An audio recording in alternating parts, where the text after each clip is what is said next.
Hey guys, welcome to another tutorial for Ableton Live's Operator. If you haven't already checked it out, I would highly recommend to check out the first tutorial that I put up a couple of weeks back, because that's just going to help you out heaps throughout the course of this one. Today we're basically going to be looking at LFO, pitch envelope, and our tone modulator, and a couple of effects like chorus and reverb, so they can come in pretty handy. So what we're going to be making the synth is this.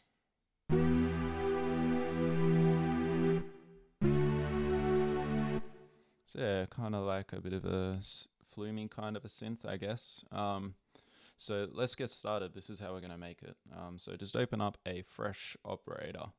So here we go. Just sounds like this. Pretty basic. What we want to do is we can leave our A oscillator as is. We'll go to our B oscillator here, put that up to about 17, 16, yeah, that'll do.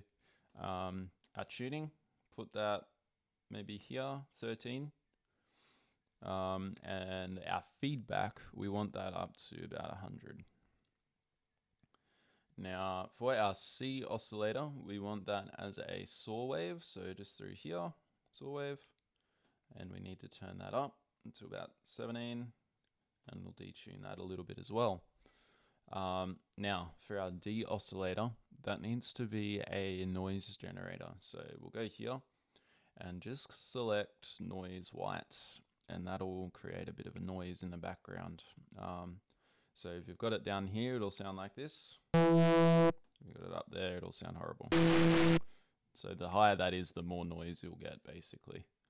So we want that pretty low. It just sort of makes it sound a little bit more gritty. Sounds pretty bad, I know, at the moment. But what we'll do is, so down here we've got a tone modulator.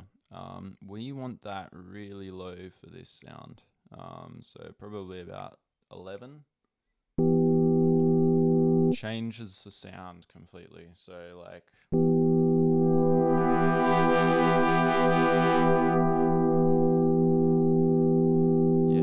that sounds pretty good. Also, the other thing down here we're going to change is our routing options. So we'll select this one, and that way we've got our A routing to our B and our C routing to our D. They're both separate, basically. And that sounds like this.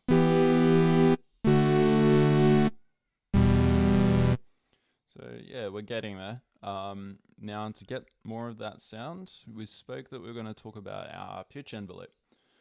So to activate the pitch envelope, you go down here, turn that on. So now it's activated. It won't make any difference at the moment, but the way we do that is, so this little module here, if I've got it like that, it'll sound like this. But that's not what we want. And then if you've got it down, it'll sort of swoop up. We only want that really slight, so probably like here will sound good. Just a really slight fade in. Yeah.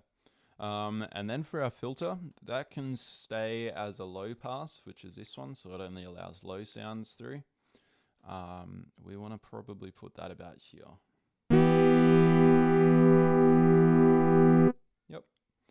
Now, LFO, it kind of modulates your pitch, so I'll show you what I mean. So we've activated it by pressing that, and at the moment it sounds really, really bad, I know.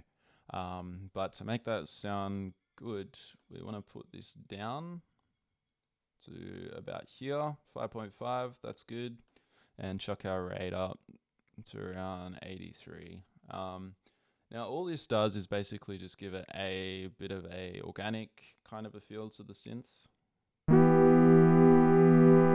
So you might be able to hear that there's a really slight wave in the pitch there.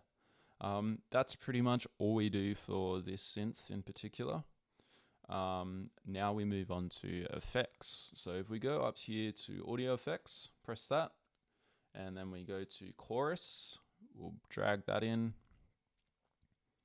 And what we do here is we don't touch it heaps. It's got a dry wet knob. So this is dry, this is wet.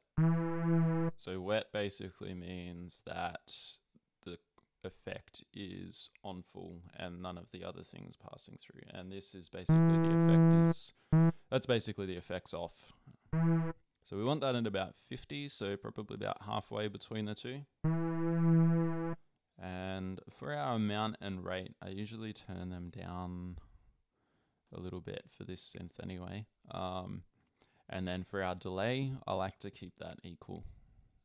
So they put them on both about 2 milliseconds. And that just sounds like this. Yep. And that's all we do for the chorus effect. Now, our next effect that we're going to put on is a reverb. So let's put that on over here. Now, the first thing to do with reverb, all that I do, is change the quality to high, just because it sounds better. And our size, so our virtual room size, I like to put that up to about 500. And delay time, so how long the reverb lasts for, probably about here for this synth.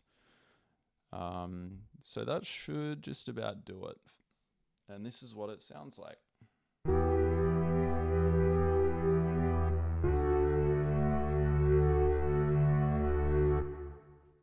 Sounds pretty cool, hey? So yeah, thank you very much for watching this little tutorial on Ableton's Operator. Hopefully you learned a little bit. Eventually I'll be putting up a couple more videos. Hopefully you enjoy them too. So thanks heaps, guys. Leave a like and subscribe if you haven't already. We'll see you again next time. Thanks, guys. Bye.